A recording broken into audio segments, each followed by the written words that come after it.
जी, अस्सलाम वालेकुम ज़ोहैब अली रफ़ी सिक्योरिटी से। तो आज हमें इंडेक्स ने तकरीबन 205 पॉइंट जो है वो प्लस में क्लोजिंग दी है और इस वक़्त हमारे पास जो इंडेक्स है वो एक क्रिटिकल लेवल के ऊपर है। क्रिटिकल लेवल 1,76,000 पॉइंट का जो लेवल है, मार्केट दोबारा उस वाले लेवल को एज़ अ रीटेस्टिंग के तौर पर यूज़ कर रही है।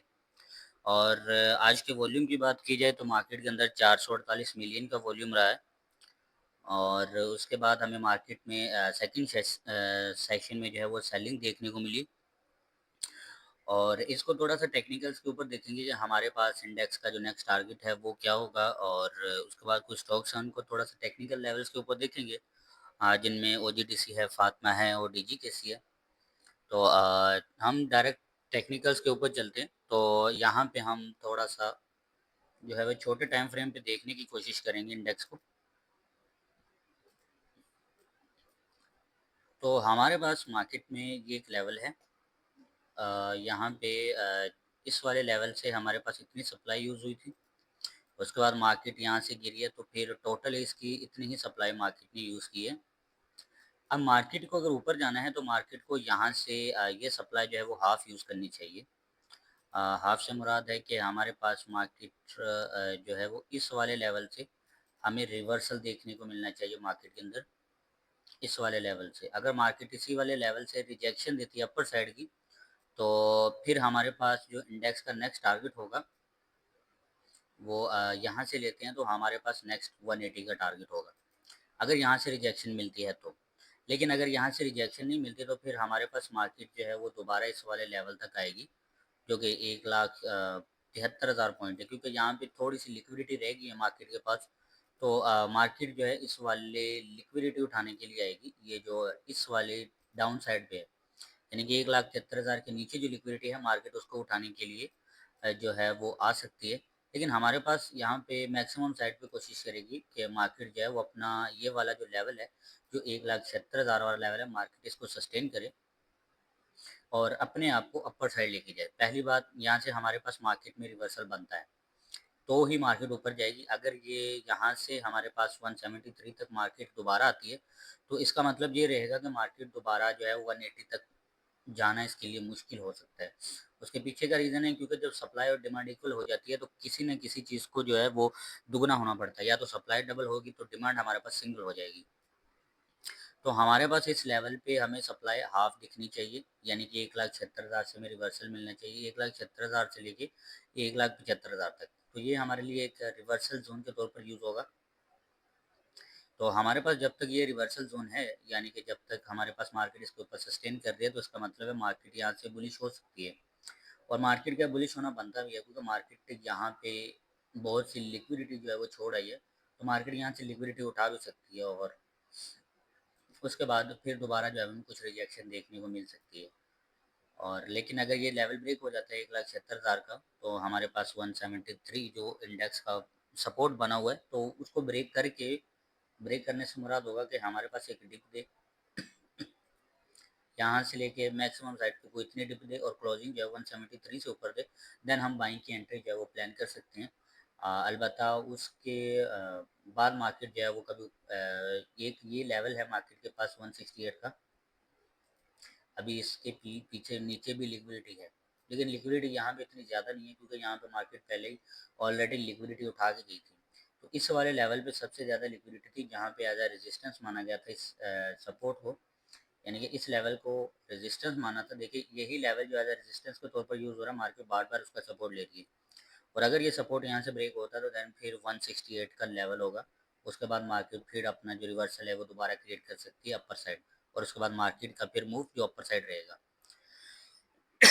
लेकिन मार्केट जो है उसका पहला मूव यही है कि हमारे पास मार्केट जो है 176 से ही हमें रीबाउंस करने देखने को मिलनी चाहिए और देन इसका फिर नेक्स्ट टारगेट होगा 180 और फिर उसके बाद जो है मार्केट फर्दर अपने जो ये लेवल्स छोड़ा ये 183, 188 और 190 190 तो इसका मेजर है।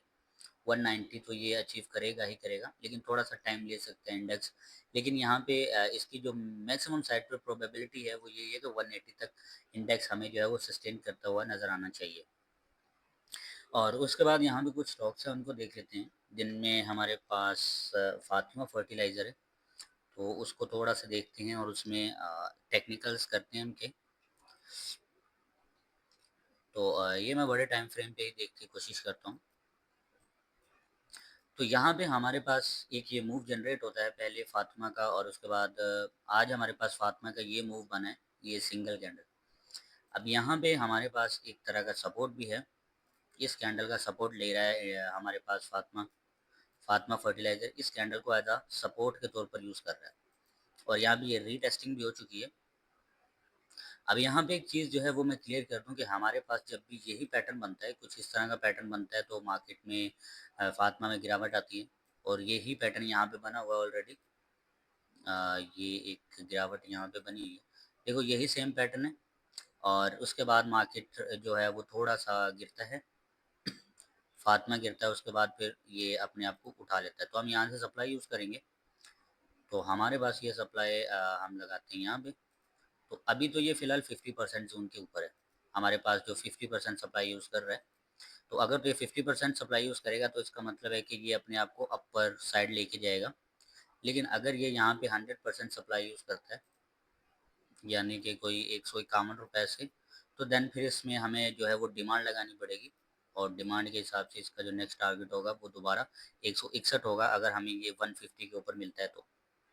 लेकिन यहाँ पे ये कोशिश करेगा कि अपने आप को यहाँ से रिवर्सल क्रिएट करे। रिवर्सल से मुराद है यहाँ को 3-4 रुपए की एंट्री तो वो डालेगा इसमें, और फातिमा फर्टिलाइज़र यहाँ से 3-4 रुपए की एंट्री तो यानी कि हमें दे सकते हैं, इतनी एंट्री इसके अंदर बनती है। तो फिर उसके बाद ये रिवर्सल दे सकता है, यानी जिस तरह आज इसका 160 का हाई है और 154 का लो, यानी कि 6 रुपये निकालने के बाद भी अपनी क्लोजिंग तकरीबन कोई 156 के ऊपर दी है, 4 रुपये प्लस पॉजिटिव के साथ।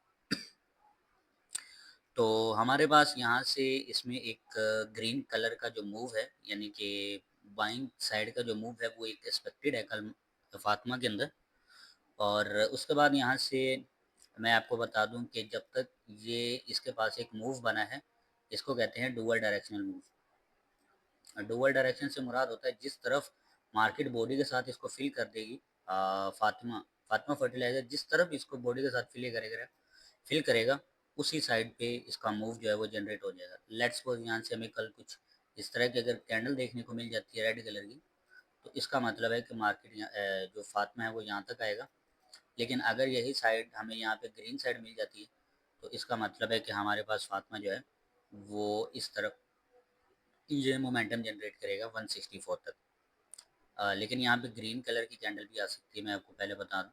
तो ये एक इनडिसीजन मूव होता है जहाँ पे आप जो है वो कुछ भी डिसीजन नहीं कर सकते, लेकिन सिर्फ आप ये बॉडी का फिलअप होने का वेट करते हैं कि जिस तरफ वॉल्यूम फिलअप होगा मार्केट उसी तरफ जो है वो अपना मूव जनरेट करेगी। तो हमारे पास था ये फातिमा, और उसके बाद हमारे पास दूसरा स्टॉक है DGKC, तो उसको भी थोड़ा सा देख लेते हैं। तो हमारे पास ये है DGKC सीमेंट। तो यहाँ पे एक चीज़ मैं आपको क्लियर कर दूँ कि हमारे पास जब तक इस वाले लेवल का सपोर्ट नहीं टूटेगा, ये कैंडल का सपोर्ट होता है, और जो भी कोई स्टॉक है या जो भी कोई मार्केट है, तो वो इस कैंडल के ना तो लो को ब्रेक करती है, ना इसके हाई को ब्रेक करती है। मैं आपको यहाँ पे इसकी परफेक्ट एग्जांपल दिखा देता हूँ। ये इसका लो है और ये इसका हाई है इस कैंडल का, तो मार्केट इसी वाले लेवल के अंदर है। सॉरी, DGKC मार्केट भी कुछ इसी तरह का पैटर्न फॉर्म कर रही है, और DGKC भी इसी वाले पैटर्न के अंदर बिल्कुल वैसा ही फॉर्म कर रहा है। अब यहाँ पे दो चीज़ें हो सकती हैं, हमारे पास या तो कल हमें नेगेटिविटी देखने को मिल सकती है, यहाँ पे कोशिश होगी कि हमें पॉजिटिविटी ही देखने को मिले DGKC के अंदर। और अगर DGKC के अंदर हमें पॉजिटिविटी देखने को नहीं मिलती, तो नेगेटिविटी साइड पे 203 रुपये तक का इसका लो हो सकता है, और फिर उसके अगले दिन हमें पॉजिटिव मोमेंटम देखने को मिल सकता है। लेकिन यहाँ पे कोशिश करेगा हमारे पास DGKC के अपना जो बाइंग मोमेंटम है वो कंटिन्यू करे, और लगभग साइड पे को 208 209 रुपये तक इसकी जो है वो गैप अप ओपनिंग मार्केट में बनती है DGKC की। और ये वाला जो जो लो है हमारे पास, कैंडल का लो 202 और ये 213, जब तक ये किसी भी तरफ ब्रेक, जिस तरफ ब्रेक होंगे मार्केट उसी तरफ रहेगा। लाइक हमारे पास अगर DGKC ऐसा करता है कि ये मोमेंटम इसने जनरेट किया यहाँ पे, अब ये जो है ये या तो इसी वाले एरिया से ऊपर जा सकता है, मैं आपको दोनों सिनेरियो बता दूंगा, पहला यहाँ से ऊपर जा सकता है, या फिर ये कुछ इस तरह का मोमेंटम जो है वो जनरेट कर सकता है, यहाँ से लगभग ऐसे और फिर ऊपर, यहाँ तक इसका मोमेंटम जो है वो जनरेट हो सकता है, दोबारा 190 तक फिर ऊपर जा सकता है। उसके पीछे का रीज़न है क्योंकि ये कंसोलिडेशन फेज़ है, तो पहला मूव जो होगा वो फेक होगा, फिर इसके बाद जो हमें मूव देखने को मिलेगा वो रियल मूव होगा और वो मूव बहुत ही फ़ास्ट तरीके से जो मार्केट में जो है वो इम्प्लीमेंट होता है। उसके बाद हमारे पास दूसरा है ओजीडीसी, तो मैं थोड़ा-सा उसके बारे में एक्सप्लेन कर देता हूँ कि हमारे पास ओजीडीसी जो है वो किस तरफ उसका मोमेंटम रहेगा, तो उसको भी थोड़ा-सा एक्सप्लेन कर दूँगा। अभी फ़िलहाल कुछ दिनों से मार्केट के अंदर जो है कुछ दिनों से मैं वीडियो नहीं बना पा रहा था क्योंकि टाइम जो था उसका शॉर्टेज था, तो आज भी थोड़ी-सी जो वीडियो है वो थोड़ी-सी डिटेल में नहीं होगी, सिर्फ़ बेसिक ही मैं आपको समझाऊँगा। टेक्न तो डीपली स्टोर पर जो है वो कल वीडियो बनाई जाएगी जिसमें मैं आपको एक न्यू स्ट्रैटेजी जो मैंने बनाई है वो मैं आपको बताऊँगा। जिसमें आप किसी भी स्टॉक को देख के उसके नेक्स्ट टारगेट या और उसके जो नेक्स्ट स्ट्रैटेजिक प्लान है, वो आप देख पाओगे। तो हमारे पास है ओजीडीसी, हमारे पास ये एक लेवल है, इसको कहते हैं एक तरह का लिक्विडिटी लेवल। क्रिटिकल लेवल होता है ये, जब मार्केट इसको ब्रेक करता है और उसके बाद क्लोजिंग जो है, कोई भी क्लोजिंग होगी, इस वाले लेवल के ऊपर आई है इसकी हमारे पास ओजीडीसी में, तो यहाँ पे हमें एक बाइंग मोमेंटम मिलता है। ये सबसे पावरफुल मूव है आज ऑयल गैस के अंदर, ओजीडीसी के अंदर, ये सबसे पावरफुल पावरफुल मूव है। और ये पावरफुल मूव इसलिए है क्योंकि ये सबसे पावरफुल कैंडल है, बाइंग कैंडल है, ये सेलिंग नहीं है। इसमें सबसे ज़्यादा बाइंग कैंडल हुई है, बाइंग मूव हुआ है। मैं आपको यहाँ पे दिखा देता हूँ, देखो ये हमारे पास यहाँ पे सिंगल हैंडल कितना मूव जनरेट करके दिया हमें, यही सेम कैंडल ने, देखो यही कैंडल सेम है और यहाँ पे वही कैंडल सेम है, सिर्फ डिफरेंस इतना है कि इसमें बॉडी छोटी और इसमें बॉडी बड़ी, इसमें होल्डिंग वॉल्यूम बहुत ज़्यादा है। तो इसके मुताबिक हमारे पास मैक्सिमम साइड पे यहाँ तक इसका मूव बनता है, 350 तक, जस्ट मैं एग्जांपल दे रहा हूँ। उसके बाद अगर इसका रियल मूव देखा जाए तो 330 तक मूव जो है वो जनरेट करके दे सकते हैं हमें। अब ये जो हमारे पास पिछला लो है, पिछला हाई है, ये हमारे पास एज अ रिजेक्शन के तौर पर यूज़ होगा। ओजीडीसी का जो 326 रुपये का हाई है वो हमारे लिए एज अ रेजिस्टेंस के तौर पर यूज़ होगा। और उसके बाद यहाँ से मैं आपको पूरा पैटर्न बना देता हूँ, यहाँ तक हमारे पास ओजीडीसी जो है वो कुछ परफॉर्म कर रहा है। तो अभी जो है यहाँ तक आने की इसकी प्रोबेबिलिटी है, तो फिर यहाँ से यहाँ तक जा सकता है। ये पैटर्न बना रहा है लेकिन ये पैटर्न अभी कंप्लीट हुआ नहीं, लेकिन मेरे मुताबिक ये इस तरह का कुछ पैटर्न बनाएगा, उसके बाद ये अपने आप को ऊपर लेके जाएगा। तो हमारे पास ये थे कुछ टेक्निकल्स, और यहाँ पे यूएस ऑयल जो है मैं उसको भी थोड़ा सा जो है वो आपके साथ एक्सप्लेन कर देता हूँ। यूएस ऑयल, ताकि आपको थोड़ा सा इसके बारे में आइडिया हो जाए कि यूएस ऑयल जो है इसका नेक्स्ट टारगेट क्या होगा और मार्केट किस तरफ कल रहेगी। ये आप यूएस ऑयल से भी आपको कुछ जो है वो इसके टेक्निकल्स वगैरह देख के यूएस ऑयल के आप जो है वो उसको देख सकते हैं। तो हमारे पास यूएस ऑयल जो है इस वक्त 84 रुपये 53 पैसे के ऊपर चल रहा है, 84.43 के ऊपर जो है वो इस वक्त ट्रेड हो रहा है। तो हम यहाँ पे डायरेक्ट चलते हैं इसके टेक्निकल्स के ऊपर, और मैं फिर आपको यहाँ पे इसकी कुछ एक्सप्लेनेशन कर देता हूँ कि किस तरह और कहाँ से ये अपने आप को रिवर्स करेगा।